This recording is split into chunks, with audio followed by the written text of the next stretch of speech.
rencontre Gosselin-Dumont. Salut Francis. Bonjour Mario. C'est un sujet qu'on a déjà abordé ensemble. Beaucoup de jeunes de la nouvelle génération, des Gen Z, la génération Z, qui s'occupent de leur placement, connaissent le marché boursier, s'y intéressent. Mais là, il y a même des mineurs. En fin de semaine, il y avait ce dossier aux États-Unis, des mineurs qui placent leur argent en bourse. Techniquement, si tu travailles et tu déclares des impôts, tu peux placer ton argent. Là, c'est pas illégal, la bourse, c'est pas réservé aux 18 ans et plus. Non, effectivement. Et ce qu'on observe surtout, Mario, c'est que d'année sur année, il y a une augmentation de 65% de l'argent qui est placé par des jeunes de moins de 18 ans aux États-Unis, ce qui est quand même massif. Là. C'est pas le doublement, mais presque. Donc, une grande quantité de ces jeunes, puis une grande quantité d'argent qui est placé. Qu'est-ce qu'ils achètent? Évidemment, ils achètent surtout des titres très connus. C'est majoritairement destiné à acheter des titres comme Nvidia, Apple, Amazon, Tesla, ou sinon... Il n'y a pas beaucoup de contrarian, là. Non. Ceux qui achètent ce qui était populaire. Là, des minières, là, un peu obscures, là, avec l'analyse fondamentale. On reste vraiment dans des titres convenables. Mais il y a aussi quand même de l'investissement majoritairement dans des titres, des portefeuilles très connus là, comme Vanguard, là, des titres... Donc, des fonds négociés en bourse, ce qui est très bon, là. Oui, c'est ça, exactement. Puis bon, si tu as la perspective de très long terme, commencer à placer à 16 ans, c'est mieux que commencer à placer à 56. Si c'est un bon rendement à ta retraite, ça va être payant. Et donc, la génération Z est peut-être plus instruite que d'autres l'ont été, les Z et les X, par exemple? Je mettrais un petit bémol là-dessus quand même. Deux choses. La première, c'est qu'évidemment, il y a aussi beaucoup de ces jeunes-là, on en parlait, je pense, la semaine dernière, beaucoup de ces jeunes-là qui achètent, par exemple, des bitcoins. Puis ça met quand même la puce à l'oreille qu'il y a comme une croyance derrière cet investissement-là qui est « ça va me rendre riche sans que j'aie à travailler ». Donc, il y a toujours beaucoup chez les jeunes une volonté de millionariat improductif, c'est-à-dire une recherche de rente. L'autre élément qui est très intéressant, c'est que notamment l'article du USA Today qui rend compte de cette évolution très intéressante, ils disent pourquoi les jeunes placent de l'argent? Et dans le top 10 des raisons, il n'y a pas la retraite.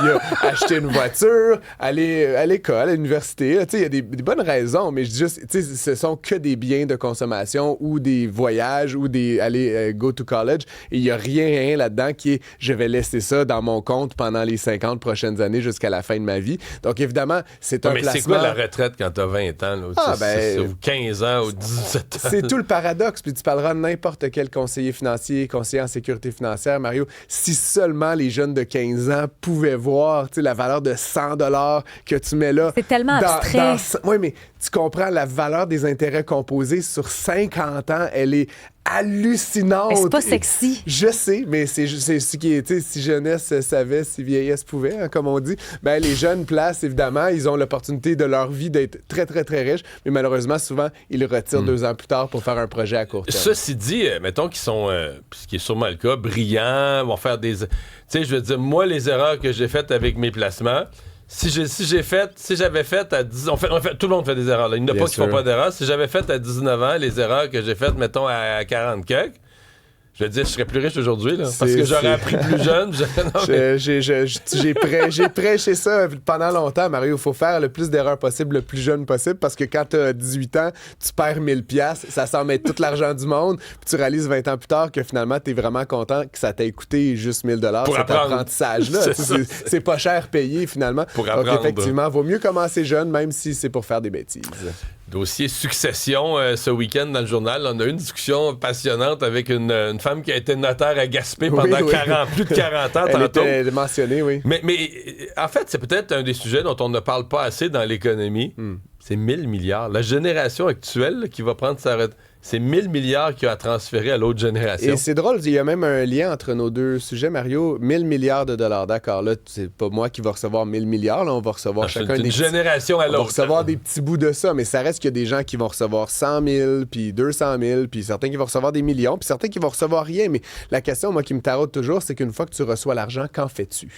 Que fais-tu avec un héritage? Ben, c'est ça. La plage, est-ce que tu passes à une chire, puis t'invites tous tes amis au bar, puis mais tu vois, est-ce que tu achètes une Ferrari? arrive. Non, mais on le sait, tu Est-ce vas nous que tu dire liquides- place. Ou tu liquides ton hypothèque. Tu peux rembourser ton hypothèque, mais encore une fois, les experts te diraient que t'es quand même toujours mieux de le placer, cet argent-là. Tant Et ça. donc, c'est plate en tabarnouche. Ben oui. Si t'as pas maximisé ton REER, si t'as pas maximisé ton CELI, il y a même des fonds non enregistrés qui peuvent générer de la belle performance. Tu sais, une hypothèque, à moins que tu aies vraiment un très, très mauvais taux, mais une hypothèque à 3,5, 4 %, tu sais, c'est pas...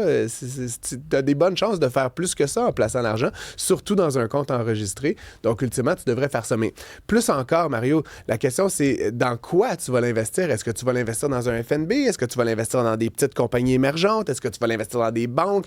Parce que selon où ce 1000 milliards-là va être alloué, tu sais, des banques, on s'entend, c'est ronflant en tabarouette, là, tu sais. Puis si tout le monde se met à acheter des banques, c'est bien le fun pour les banques, mais tu sais, ça génère pas de valeur économique. On serait mieux, idéalement, de se lancer en affaires. On serait mieux de l'investir dans des entreprises de la nouvelle économie, mais tout ça est beaucoup plus risqué. Donc, où est-ce que l'argent va être destiné? Puis évidemment, pour moi, la question de la succession, c'est aussi, toute la conversation qu'on n'a pas Elle est autour de difficile, la cette succession. C'est assez particulier. J'en parlais avec Richard Martineau en fin de semaine dernière, mais il y a comme un tabou autour de ça. C'est très, très difficile à aborder avec nos parents, puis encore pire, avec nos oncles, nos tantes, tu sais, ceux qui ont autour de nous qui n'ont pas d'enfants, que, tu sais, c'est comme un peu évident qu'à un moment donné, l'argent va se retrouver quelque part, tu sais, mais il y a 200 ans, pendant la Révolution française, on parlait ouvertement d'être rentier, puis de, tu sais, ah oui, j'aurai ta rente et des écus et tout ça, puis on dirait qu'on a comme perdu cette capacité de parler de succession, si bien qu'aujourd'hui, non seulement c'est tabou, mais on n'ose même pas demander à nos parents, hey, fais donc ton testament, tu sais, ton testament, es-tu à jour? Mais moi, je voudrais pas savoir si ma mère, elle me donne de l'argent ou pas. Ben, je veux pas le savoir. Mais, tu vois, c'est très 20-25 comme réflexe, puis je t'accuse de rien, Isabelle, mais on devrait être capable d'avoir ces conversations-là de Mais manière toi, qu'elle me dit, je franche. donne tout à ta sœur, là, ça va causer un fret un petit bout. Généralement, c'est pas comme ça que ça se passe, mais tu devrais être capable de l'anticiper puis de savoir... Tu vas faire partie de ceux qui ont la face longue chez le notaire, là, comme elle nous parlait tantôt. Là. Tu devrais être capable de savoir où est l'argent, comment le liquider. Tu sais, les gens, ils ont des propriétés, ils ont des placements enregistrés, ils ont des résidences secondaires, ils ont peut-être fait des promesses à des fondations, etc. C'est bien de savoir comment l'argent est... Il y a un acteur de la société qui est constant, qui sait quoi faire face au testament.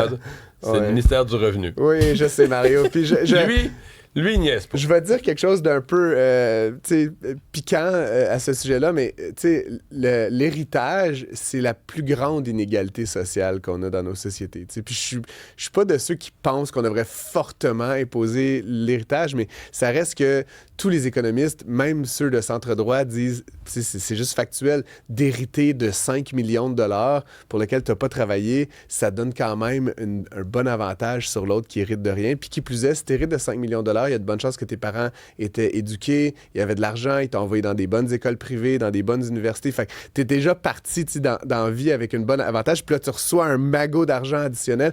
C'est juste que fiscalement, la logique, c'est que ça a déjà été imposé. Tes parents ont laissé, ils ont ramassé 1 million, là, ils l'ont ramassé avec de l'argent, ils ont toujours payé l'impôt dessus. L'impôt est déjà passé sur toutes ces sommes-là une fois. T'as 100% raison, Mario. Qu'est-ce qui repasse un deuxième coup de faux? Tu sais, le grand débat qu'on n'a pas eu à la dernière campagne électorale, à cause que Québec solidaire sont tellement dans les patates en matière économique, c'est de dire, là, on parlait des ultra-riches qui avaient 1 million de dollars, tu sais. Mais moi, honnêtement, je serais pas défavorable à ce qu'on impose les ultra-riches qui ont 100 millions de dollars ou 50 millions de dollars. Parce qu'à un moment donné, je comprends ce que tu dis, puis là, imposer 2 fois, mais tu sais, si tu as 100 millions de dollars, tu peux sûrement en mettre 1 ou 2 ou 3 pour payer les infirmières puis la rénovation des salles de classe. Fait à un moment donné, il faut juste comme tirer la ligne dans le sable. C'est juste qu'on n'a pas une conversation intelligente à ce sujet-là, puis ce qui fait qu'on perpétue de plus en plus de richesses qui se passent de génération T'as des en génération. Jedi, même des Padawans là, qui t'écoutent. Antoine, sur la messagerie, moi j'ai un CELI qui appartient à ma fille de 15 ans parce qu'elle n'a pas le droit encore d'en avoir, mais c'est elle qui prend les décisions. À date, rendement 9 %.